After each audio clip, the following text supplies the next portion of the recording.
Well, it looks like I'm going to talk about Matt.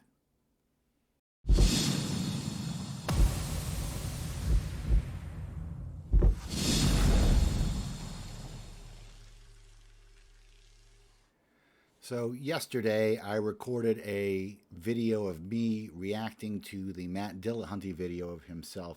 And I wanted to follow up today with my follow up reaction. I reacted, and so today I'm going to react again, having let it sit for a day.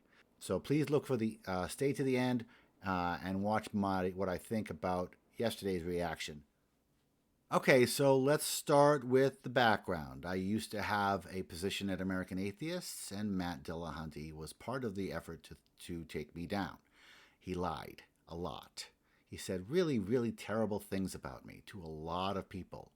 Then he went to all the podcasts, and after he got me fired, he went to all the podcasts and blackballed me. He said that if any podcast had me on, he would never be on that podcast again. And then that sweetheart did the same thing to all of our common friends, and there were a lot, and most of them went with him. And then he lost his position at the ACA. And then he made this video. And so I'm going to do a reaction video on this video. I've never done one of these before. I have been told to have compassion for Matt, and I'm going to try. I really am. But he did some bad things for me. He's not a good guy. And it's going to be hard for me to do that, honestly. It's hard for me to even envision it, frankly. So let's see what I say. For your sanity and mine, I'm going to edit part of this. All right, so it shows that I'm live. Let me get right into this, first of all. I'm going to make it go a little faster. Let me also mute me so that you don't hear me looping back to myself, something I did earlier today and failed to do right. Hank, thanks everybody for tuning in. Let me start by with a little teal deer. Now they've disabled my email address so that I no longer have access to those emails. Now the ACA is up to about 5 employees, and I would say that 2 or 3 of them are absolutely necessary, and the rest I have different opinions on how valuable their roles are. I've never felt more unwelcome, less respected, and less valued in my entire time with the ACA. The concern was a circular reporting structure for employees. Production answers to the board, and the production people answer to employees answer to the board, and production staff answer to the production employees.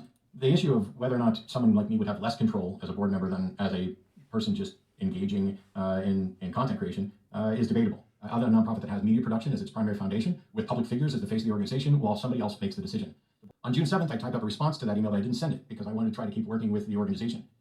I typed up 2 emails then, one that gave the backstory that led up to the problem on Truthland, and another one was about just general transphobia, public perception, and how it was important for us to apologize. Those last 2 emails have still never been answered at all, and now I'll never know if they are going to. They won't be. I sent an email and a message requesting to know who these stakeholders, leadership, and production were, because I'd been talking to people who I thought were valuable and essential stakeholders for this, and of course they wouldn't tell me. That's corporate kind of typical stuff. And I understand why they're not naming names, but I needed to find out what the policies were. I was sitting here saying, I'm the producer and the main host of the Atheist Experience. If this is something that happened on AXP, would I be considered a stakeholder? Would I be considered production staff for that? Would I be involved in this decision? Because the people I talked to were all in favor of reading the apology, and most of them hadn't been consulted. And nobody that I talked to had been consulted. And a couple of weeks ago, I filed a complaint against the person who had implicitly accused me of playing word games and arguing dishonestly, as both a blatant insult on my character and a direct dereliction of duty, because it's their job to answer me and not to blow me off and attack my character and direct me to a subordinate. I was told 30 minutes after sending that email that the issue had been addressed. That's it. There was, hey, I talked to the person, it's been addressed, but there was no specifics. And so I followed up and I asked if there was an apology coming. And was I going to get an answer to my original questions about policy? Because that email that I just sent, I got a reply 30 minutes later. I asked, is there an apology coming? Am I getting answers? That email has also never been addressed.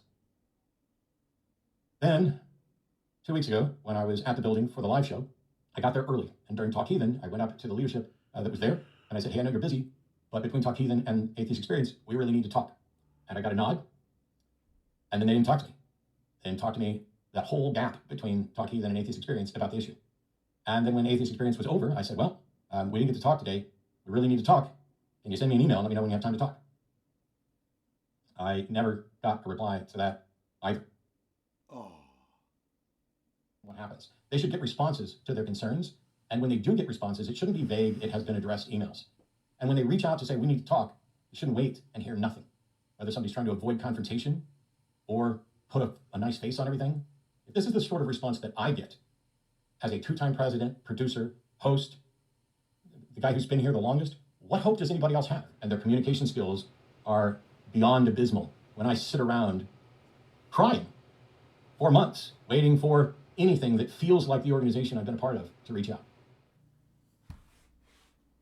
I'm not going to air that whole thing. I'm going to clip it. That was horrible. That was 30 minutes of whining that he didn't get the respect and he didn't get what he wanted.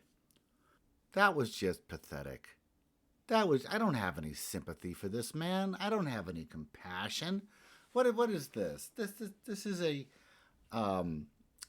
a pompous asshole. This is a liar. This is a person who is widely hated by people who know him.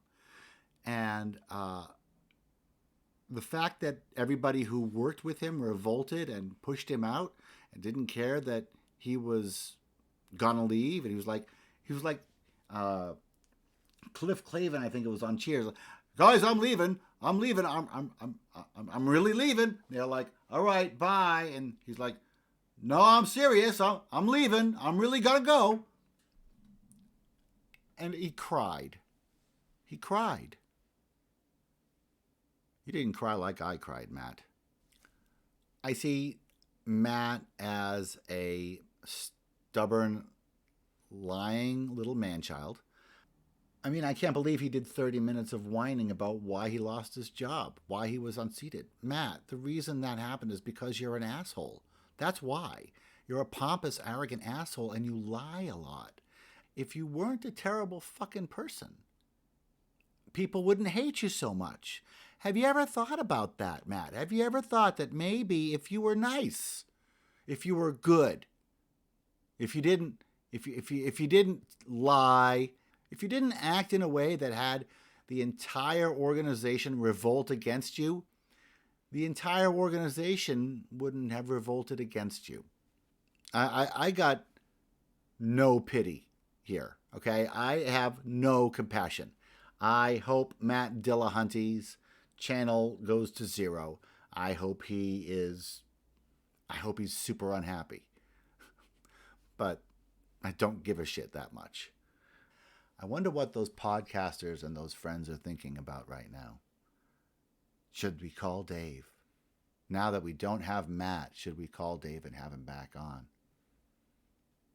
No, you should not. Fuck you. So I just watched the video again. I just watched myself.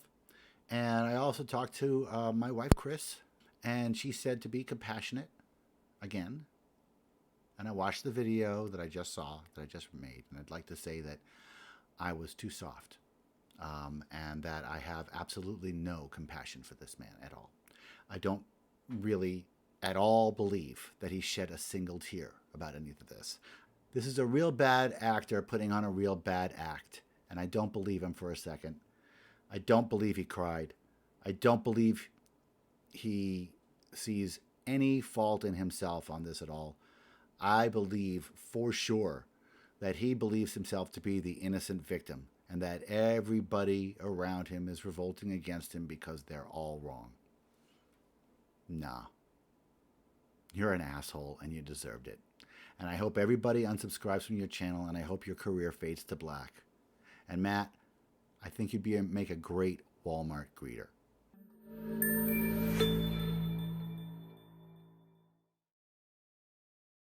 Hi, welcome to Walmart. My name is Matt.